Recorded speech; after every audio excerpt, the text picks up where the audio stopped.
Olá, turma, tudo bem com vocês? Chegando para mais uma aula da nossa disciplina de Ciências da Natureza. Então, já acompanho o vídeo com o conteúdo, assim com auxílio do livro didático de vocês, para ter aí a base de todo o conhecimento no qual foi construído o vídeo.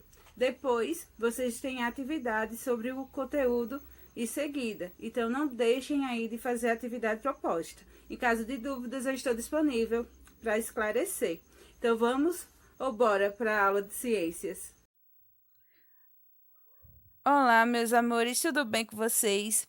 Chegando para mais uma aula da nossa disciplina de Ciências da Natureza, a qual a gente vai começar com um novo conteúdo, é o capítulo 5 do livro de vocês, que inicia na página 94.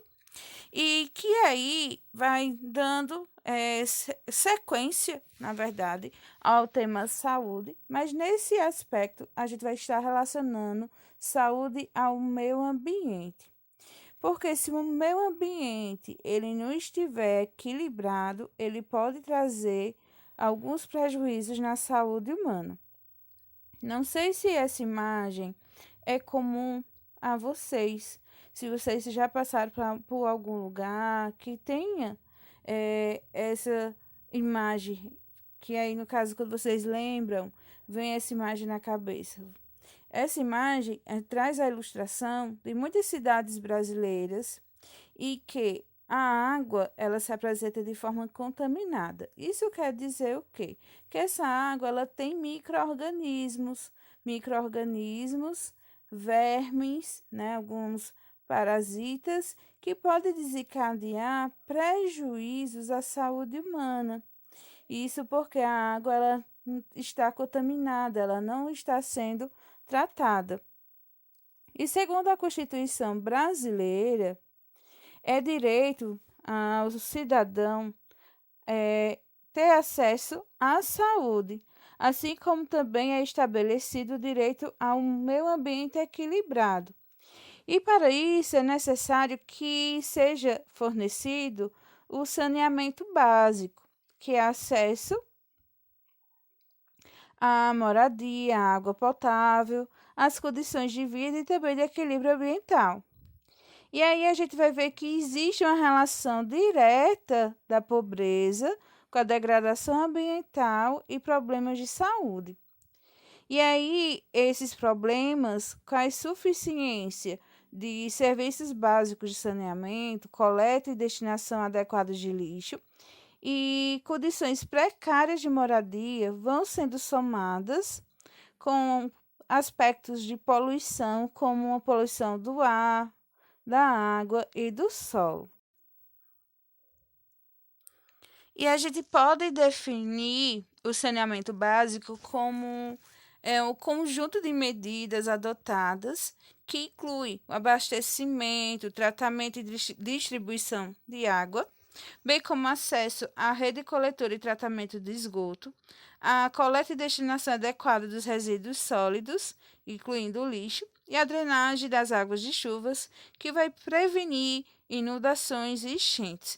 A gente percebe que existe a necessidade da questão do tratamento da água e da distribuição dela após o tratamento, bem como o tratamento do esgoto e a destinação correta dos resíduos sólidos, porque existe algumas regiões que ela pode não ter esse acesso e está ali em contato com o esgoto, a água que não é tratada, bem como ambientes em que o lixo está sendo descartado de forma inadequada.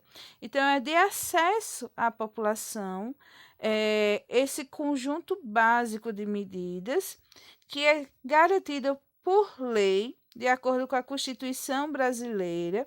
O saneamento básico ele é definido pela lei de número 11.445/2007 como direito a todo cidadão.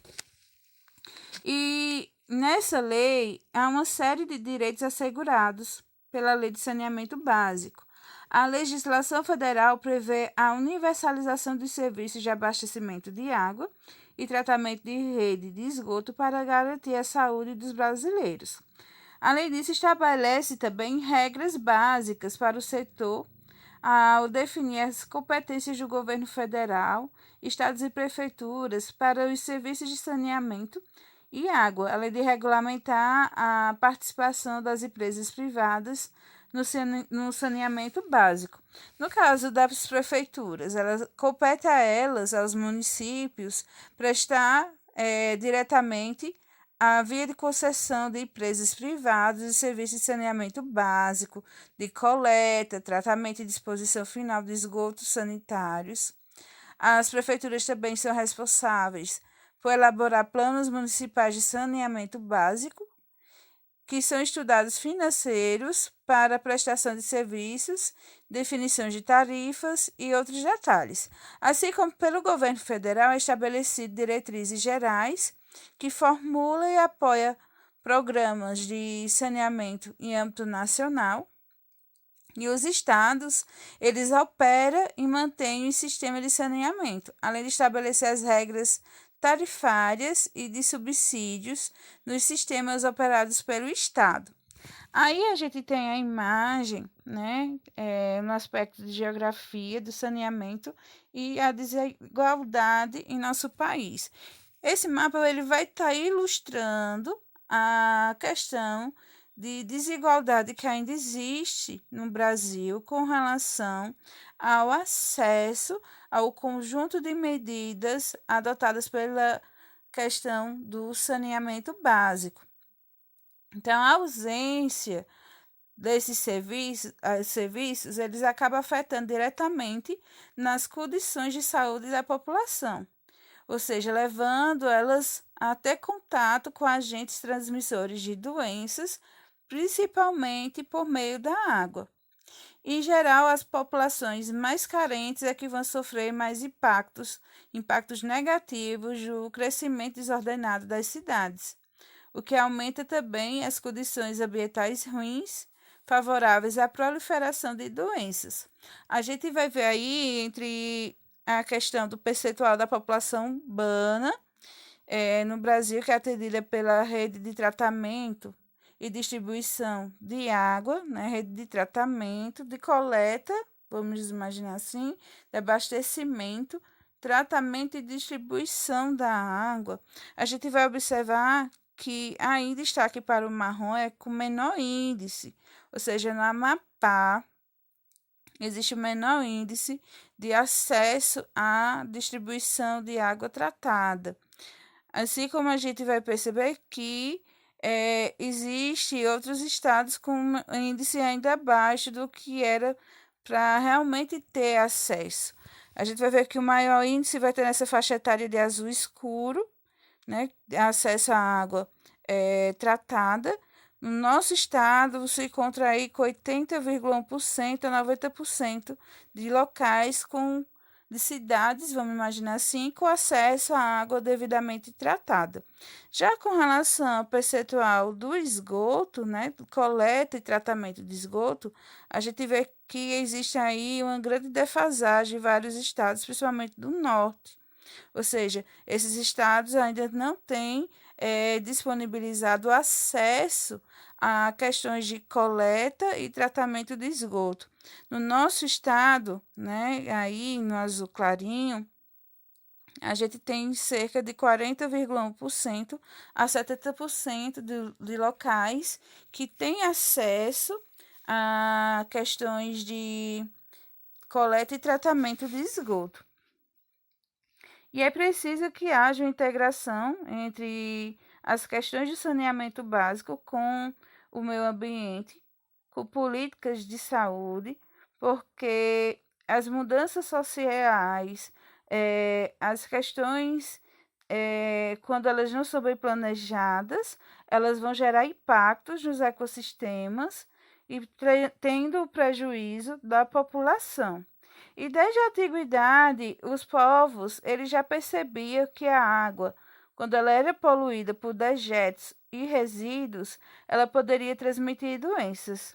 Num exemplo, a gente pode ter como o pessoal da grega e a romana, né, o pessoal das civilizações grega e romana, que haviam já técnicas de tratamento e também distribuição da água avançadas para a época. Então, naquele período, já existia necessidade de disponibilizar à população água, né, distribuir água tratada, ou seja, já nas civilizações antigas grega e romana já havia essa busca, porque já tinha um olhar de observação de que a água, quando ela não era tratada e distribuída de forma correta para a população, ela causava doenças.